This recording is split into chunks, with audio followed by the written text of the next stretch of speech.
sisi, na tulipokee kwa furaha na imani. Ndilo neno lenye kutuletea wokovu. Neno la Bwana, neno linakuja kwetu sisi, na tulipokee kwa furaha na imani. Ndilo neno lenye kutuletea wokovu. Salamu Maria, salamu, salamu Bikira Mama Maria, mama wa Mkombozi, Mama Maria, umejaa neema nyingi. Salamu, salamu Maria, salamu, salamu Bikira Mama Maria, mama wa Mkombozi, Mama Maria, umejaa neema nyingi. Tumsifu Yesu Kristo. Amina. Ni faraja yangu tena kuwaona siku ya leo. Mungu atukuzwe. Mwambie mwenzako hongera kwa kufika. Hongera kwa kufika. Sasa ndugu mwenyekiti, kaka Arnold alinitumia ratiba, kaniambia kwenye posta kwamba mada inaitwa mapokeo ya Kanisa Katoliki na nafasi ya Mama Bikira Maria katika Kanisa Katoliki. Baada ya kuisoma hii mada, kiukweli wazo lilokuja la kwanza kwamba hii mada ni ngumu sana. Lakini basi kwa uwezo wa Roho Mtakatifu akawa ananikumbusha vitu vya msingi. Kuna mtu mmoja anaitwa Henry Ford aliwahi kusema kwamba kila jambo linawezekana endapo utalikata vipande vipande. Maana yake hata kama jambo ni gumu namna gani, unapolikata vipande vipande unauona ule urahisi wake. Ndio maana hata sisi tunapokuwa kwa mfano wale walimu, anakuwa na plan yake, anakuwa na syllabus, anakuwa anajua kipindi siku fulani tafundisha kitu fulani. Lakini akisema kwamba ujumbe mzima ama wa syllabus nzima akiona tu namna hiyo ni ngumu. Kwa hiyo leo nikaona kwamba hii mada tuikate pia vipande vipande vichache. Lakini nikaona pia turekebishe, tushape kidogo hii mada title. Kwenye philosophy kuna kitu kimoja inaitwa logic. Logic maana yake ni kwamba unapokosea premise ya kwanza, maana yake unakosea pia na conclusion. Sasa kama tumesema mapokeo ya matakatifu na nafasi ya Mama Bikira Maria, mama wa Mungu katika Kanisa Katoliki, ninaona kwamba tutajifunga kwa sababu moja kuu.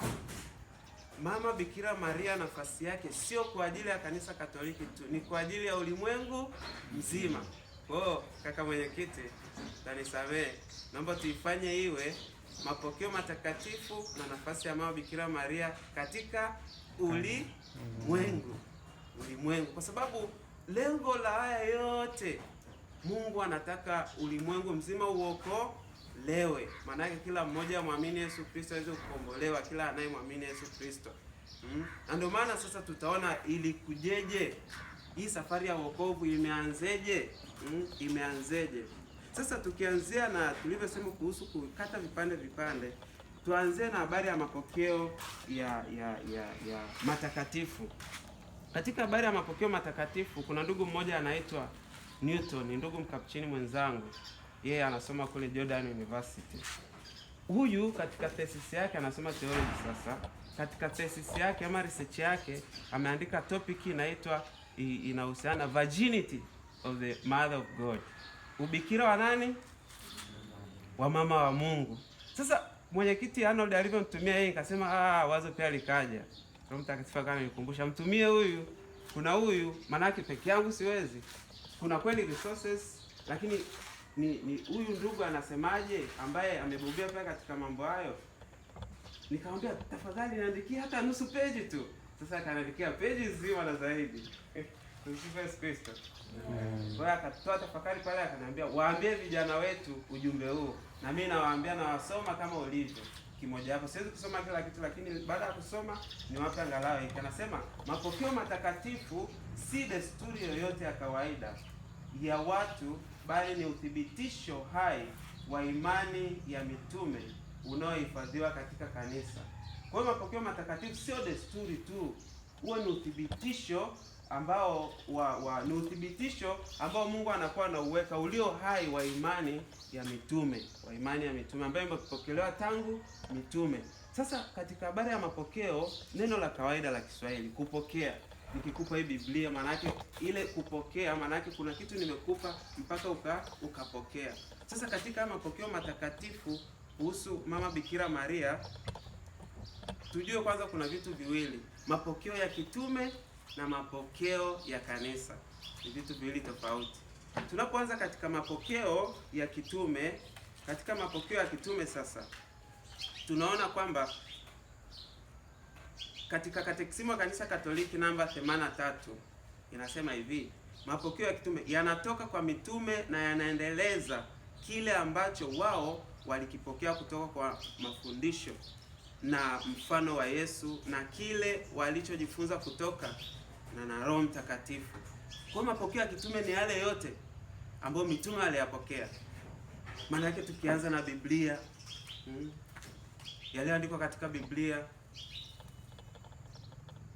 na mambo mengine mengi.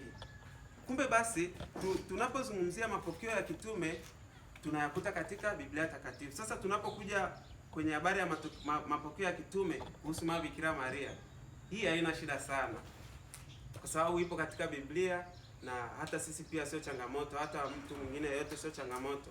Yapo katika Biblia takatifu. La kwanza ni Injili ya Luka sura ya kwanza ya 26 hadi ya 38. Injili maarufu, kupashwa habari kwa Bikira Maria. Hakuna upinzani wowote ambacho tunaweza tukakataa kwamba Bikira Maria kupashwa habari kwa kutumia chanzo hiki cha Biblia takatifu. Hii iko wazi. Malaika Gabriel alimtokea Mama Bikira Maria akampasha habari kwamba wewe utakuwa mama wa Mungu. Katika aya 34 Mama Bikira Maria, hii Luka sura ya kwanza 34. Mama Maria naye kama binadamu mwingine yeyote, kama ambavyo na wewe mwenyewe unaweza akashangaa, akajiuliza yatawezekanaje mambo haya? Mbona mimi ni bikira? Lakini malaika Gabriel akamwambia kwa uwezo wa Roho Mtakatifu, Roho Mtakatifu atakujilia juu yako na utapokea hiyo mimba kwa uwezo wa Roho Mtakatifu. Sasa hii ni fundisho pia kwangu na kwako. Kuna mambo mengi sana sisi kama binadamu tunakuwa tunajiuliza maswali mengi. Tunajiuliza, hivi hili litawezekana kweli? Kama nyinyi ambao mpo chuo, hivi litawezekana kufaulu hii kozi? Ndiyo, inawezekana. Kwa uwezo wa Roho Mtakatifu aliyokupa pia paji la akili, kwa uwezo wa Roho Mtakatifu anayokukumbusha kufanya discussion na wenzako, kusolve maswali mbalimbali, kuwa na ratiba binafsi, yanawezekana. Tumsifu Yesu Kristo. Kwa hiyo mama wa Mungu, Mama Bikira Maria, chanzo mojawapo ni Injili ya Luka sura ya kwanza aya 26 hadi 38. Mfano wa pili ni kuzaliwa kwa Yesu. Luka sura ya pili aya ya kwanza hadi ya 7. Hii ni wakati ule Kaisari Augusto alivyotangaza kwamba kuwepo na sensa. Sasa na wenyewe Mama Bikira Maria na mchumba wake Yosefu, ambaye wakati huo tayari ameshamchukua kama mke wake kama alivyokuwa ameshaelekezwa, wakaenda kwenye eneo lao la nyumbani katika mji wa Daudi, kwa akaenda kuhesabiwa. Kule ndipo mtoto Yesu alipozaliwa.